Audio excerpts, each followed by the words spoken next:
They say fear is strongest in silence, not the loud, crashing kind, but the kind that creeps in when everything else is still.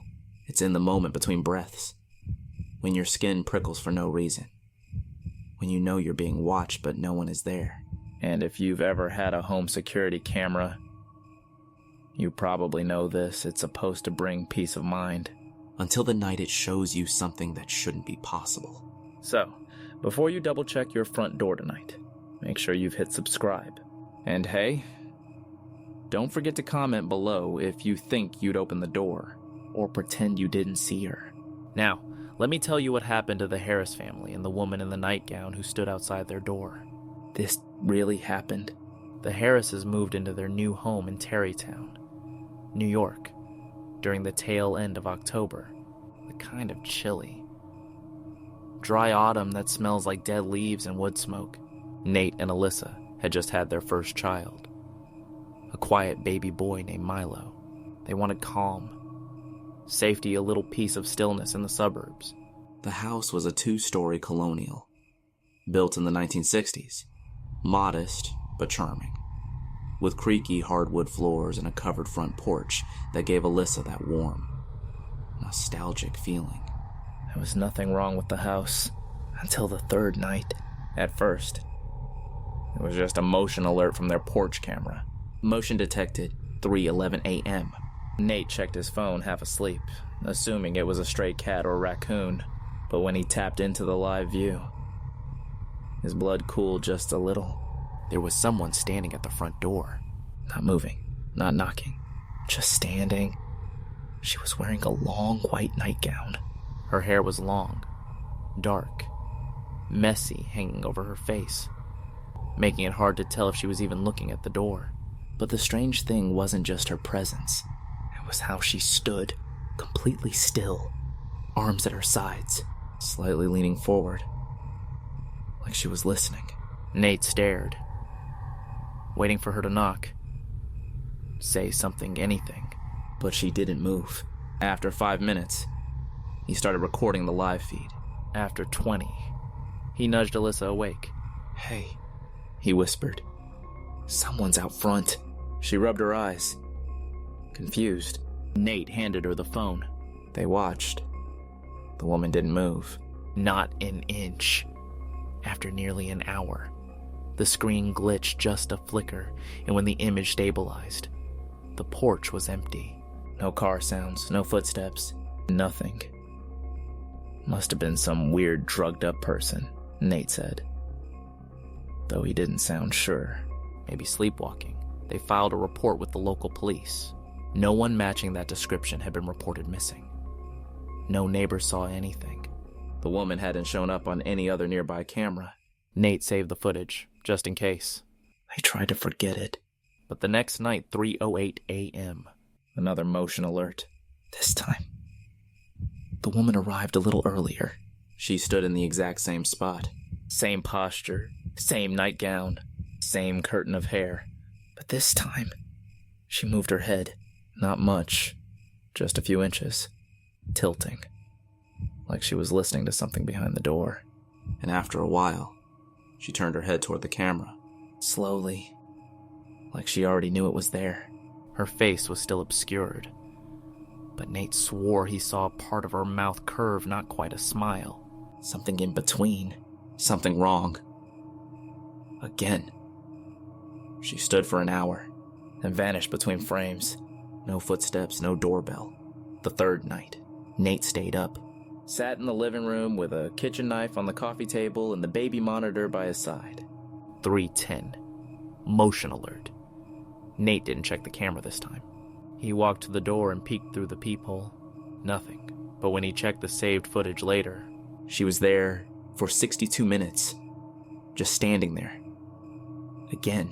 And Nate had looked through the peephole at least 4 times. She wasn't there when he looked. By the end of the week, Alyssa was the one who noticed something else. Every morning, the doormat was slightly turned. Their front porch light would be off, even though it was on a dusk to dawn timer. And worst of all, there was a faint smell, like mold and copper, only near the door. They changed the locks, installed more lights, even set up a motion-sensitive sprinkler. Nothing deterred her. Every night, same time, same position, same woman. The police stopped responding. One officer even joked, "Maybe she's your ghostly fan. At least she's punctual." But Alyssa wasn't laughing. She was the first to hear the knocking. It didn't happen during the recordings, only in real time. And when Nate would check the camera feed, nothing would be moving. Just her frozen. But the knocking, it came from inside the walls. Alyssa first heard it on a Thursday night. Somewhere around 3:15 a.m. It was soft. Tap, tap, tap. 3 short knocks. Not on the door. Inside the wall. Near the front of the house. Just behind the baby's room. She froze, lying still in bed. Nate was fast asleep beside her, breathing heavy and oblivious. She didn't want to wake him. Maybe it was an old pipe. Maybe the house was settling. But the next night, it happened again. Same time, same spot. Tap, tap, tap. This time she sat up, held her breath. And right after the third knock, she heard it. A soft exhale, not hers. Not Nate's. It was too close. Too separate. Nate started getting irritable during the day, snapping over small things. Alyssa was pale, jittery. She began leaving every light on at night, even though Milo slept better in the dark. One afternoon, she found something strange on the porch. A single strand of long black hair, caught on the door handle. It wasn't hers. She held it up to the light. It shimmered almost blue. Then, when she blinked, it was gone. Vanished between her fingers. Desperate, Alyssa joined a neighborhood group online. She posted about the woman. Someone replied privately within minutes. A user named Eden13 wrote, "Did she look like this?" There was a low-res image attached. A still frame, a different house, different porch, but the same woman. Same posture, same hair, same nightgown. Dated June 2021. Over a year ago. Alyssa replied instantly. "Who is she? What happened to your footage?" But Eden13 never responded. When she checked again, the account was deleted. At night, the knocking came again. But this time, it wasn't near the baby's room.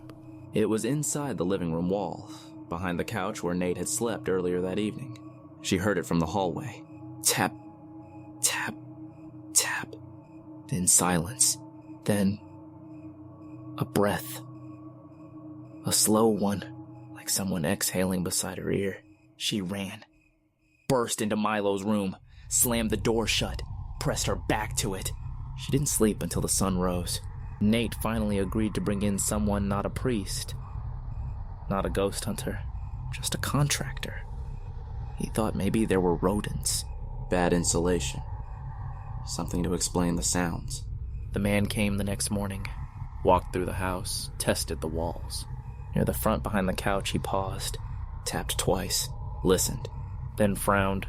"You ever notice this panel's hollow?" Nate blinked. No.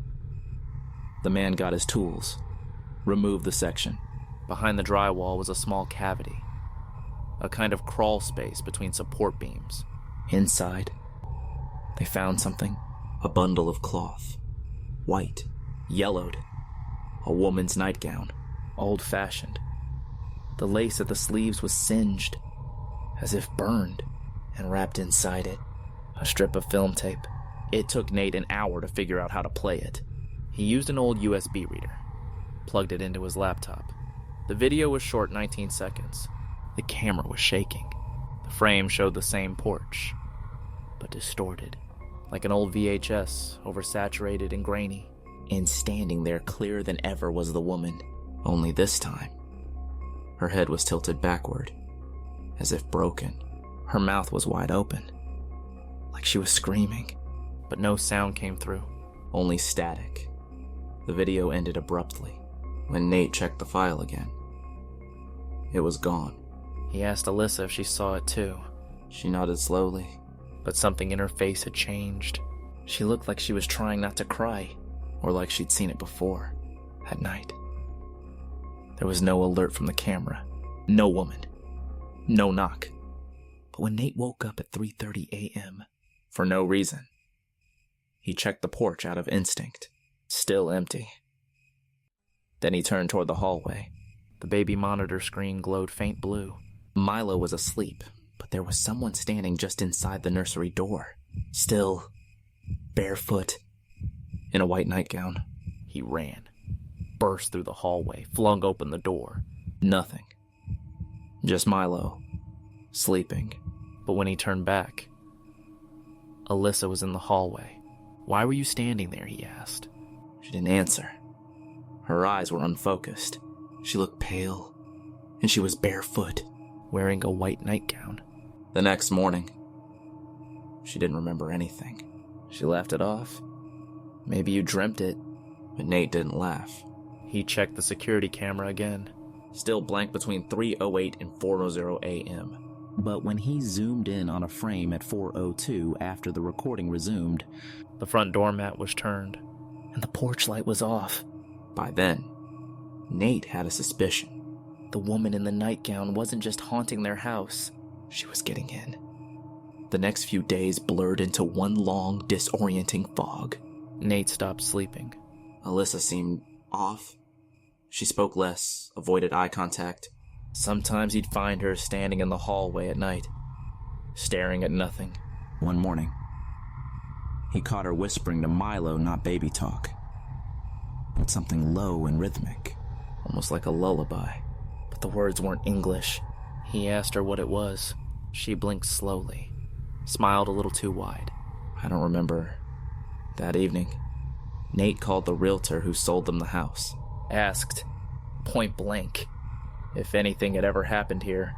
There was a pause. Then, "Sir, I'm obligated to disclose deaths, and no deaths occurred in the house." And Nate repeated, "What about near it?" Another pause. "You should ask the county records. But I'll tell you this much, people around here don't sit on their porches after dark. Not on your street." Click. The next night, Nate started dreaming. He'd wake up drenched in sweat, shaking, but unable to remember the dream itself. Just one image lingered. A pale face pressed against glass. No eyes. Just darkness where they should be. And long, wet hair sliding across the pane like seaweed. He started keeping a knife by the bed. Alyssa didn't comment. She just turned the baby monitor away from her side of the bed, like she didn't want to see. That Friday, Nate went to the town archives. Terrytown was small, and the local librarian, Mrs. Camber, was surprisingly helpful after he explained what he was looking for. When he mentioned the address, her smile faltered. I'll check." She came back 20 minutes later with a manila folder. Inside were newspaper clippings from 1974.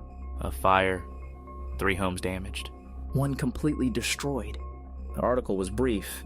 The woman's name wasn't mentioned, just that a reclusive tenant had died in the blaze. But on the back of the article, scrawled in pencil, was a name, Edith Lane. Nate stared at it. It sounded vaguely familiar. He searched the name on his phone. There was almost nothing. No obituary, no photo. Just one forum post, dated 2012 on a thread about haunted houses. The comment was short. "My aunt used to tell me about Edith Lane. Said she died with her face at the window, trying to get out. Some nights, you can still see her breathing on the glass." That night, Nate returned home with the article. He found Alyssa sitting on the floor in the nursery, rocking slowly. She was humming. The baby monitor was unplugged. When he told her what he found, she didn't react, just asked, "Did she have children?" What Nate blinked. "No." "Why would you?"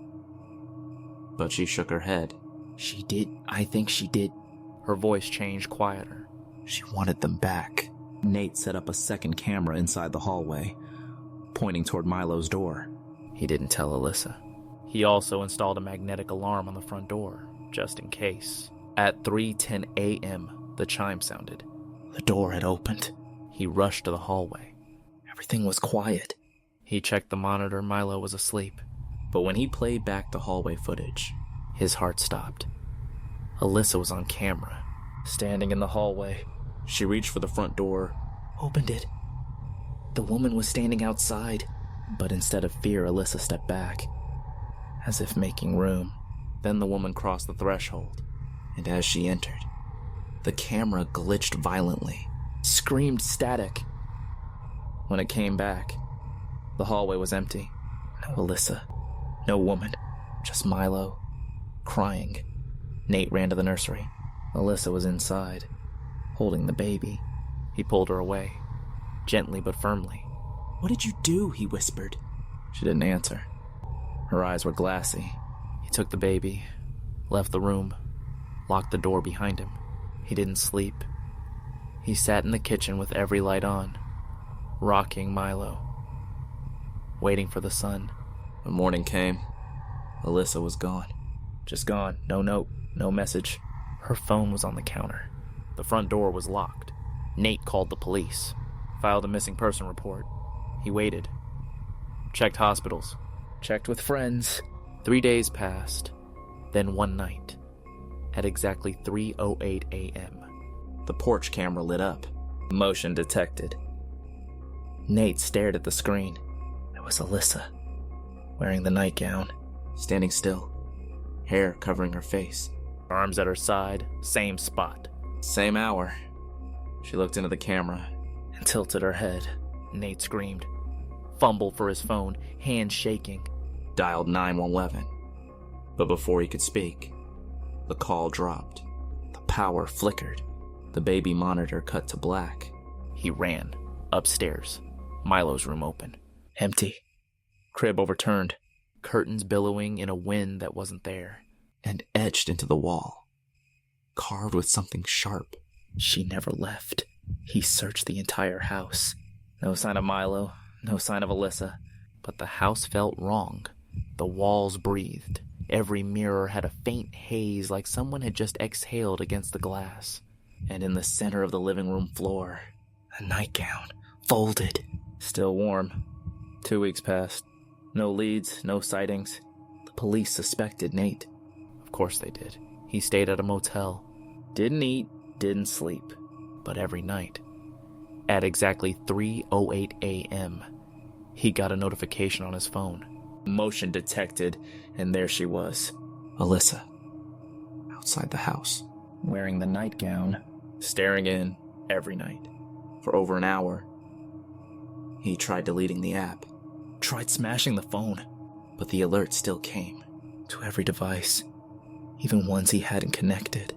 And one night, the motion alert wasn't from the porch camera, it was from the interior hallway. He played the clip. She was inside. And this time, she looked straight at the lens, whispered something. 2 words: "I'm waiting." I found Nate's car abandoned by the lake 3 days later. Driver's door wide open, engine running. No sign of him.